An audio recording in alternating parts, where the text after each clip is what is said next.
ఇర్మియా గ్రంథము 37వ అధ్యాయము.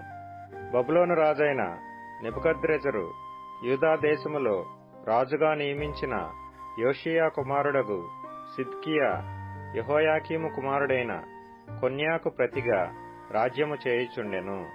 అతడైనను అతని సేవకులైనను దేశ ప్రజలైనను యెహోవా ప్రవక్తయైన ఇర్మియా చేత సెలవిచ్చిన మాటలను లక్ష్య పెట్టలేదు. రాజైన సిద్కియా షెలెమ్యా కుమారుడైన యెహూకలును యాజకుడైన మయసేయా కుమారుడగు జెఫన్యాను ప్రవక్తయైన ఇర్మియా యొద్దకు పంపి, దయచేసి మన దేవుడైన యెహోవాకు ప్రార్థన చేయుమని మనవి చేసెను. అప్పటికి వారు ఇర్మియాను చెరసాలలో నుంచియుండలేదు. అతడు ప్రజల మధ్య సంచరించుచుండెను. ఫరో దండు ఐగుప్తులో నుండి బయలుదేరగా యెరూషలేమును ముట్టడి వేయుచున్న కల్దీయులు సమాచారము విని యెరూషలేము దగ్గర నుండి బయలుదేరిరి.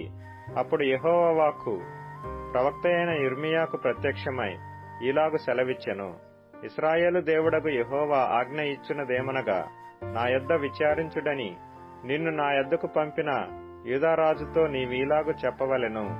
మీకు సహాయము చేయుటకై బయలుదేరి వచ్చుచున్న ఫరో దండు తమ స్వదేశమైన ఐగుప్తులోనికి తిరిగి వెళ్ళును. కల్దీయులు తిరిగి వచ్చి ఈ పట్టణము మీద యుద్ధము చేసి దాని పట్టుకొని అగ్నిచేత కాల్చివేయుదురు. యెహోవా ఈ మాట సెలవిచ్చుచున్నాడు. కల్దీయులు నిశ్చయముగా మా యొద్ద నుండి వెళ్ళెదరనుకొని మిమ్మును మీరు మోసపుచ్చుకొనుకుడి. వారు వెళ్ళనే వెళ్లరు. మీతో యుద్ధము చేయు కల్దీయుల దండు వారినందరినీ మీరు హతము చేసి వారిలో గాయపడిన వారిని మాత్రమే మిగిలించినను వారే తమ గుడారములలో నుండి వచ్చి ఈ పట్టణమును అగ్నితో కాల్చివేయుదురు. ఫరో దండునకు భయపడి కల్దీయుల దండు యెరూషలేము ఎదుటి నుండి వెళ్లిపోగా ఇర్మియా బెన్యామీను దేశములో తన వారి యొద్ద భాగము తీసుకొనుటకై యెరూషలేము నుండి బయలుదేరి అక్కడికి పోయెను.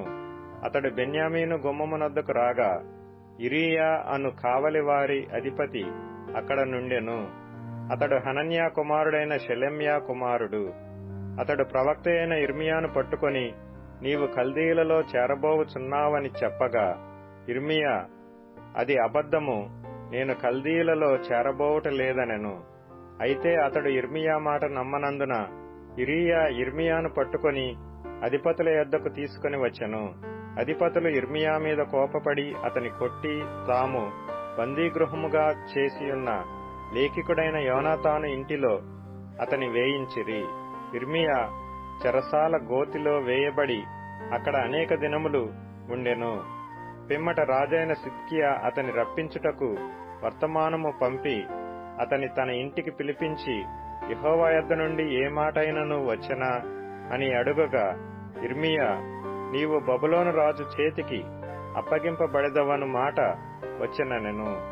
మరియు ఇర్మియా రాజైన సిద్కియాతో ఇట్లనెను, నేను నీకైనను నీ సేవకులకైనను ఈ ప్రజలకైనను ఏ పాపము చేసినందున నన్ను చెరసాలలో వేసితివి?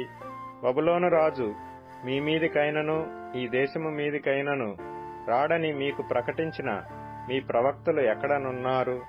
రాజా, నా ఏలినవాడా, చిత్తగించి వినుము. చిత్తగించి నా మనవి నీ సన్నిధికి రానిమ్ము. నేను అక్కడ చనిపోకుండునట్లు లేఖికుడైన యోనాతాను ఇంటికి నన్ను మరలా పంపకము. కాబట్టి రాజైన సిద్కియా సెలవీయగా బంటులు బందీగృహశాలలో ఇర్మియాను వేసి పట్టణములో రొట్టెలున్నంత వరకు రొట్టెలు కాల్చు వారి వీధిలో నుండి అనుదినము ఒక రొట్టె అతనికిచ్చుచూ వచ్చిరి. ఇట్లు జరుగగా ఇర్మియా బందీగృహశాలలో నివసించెను.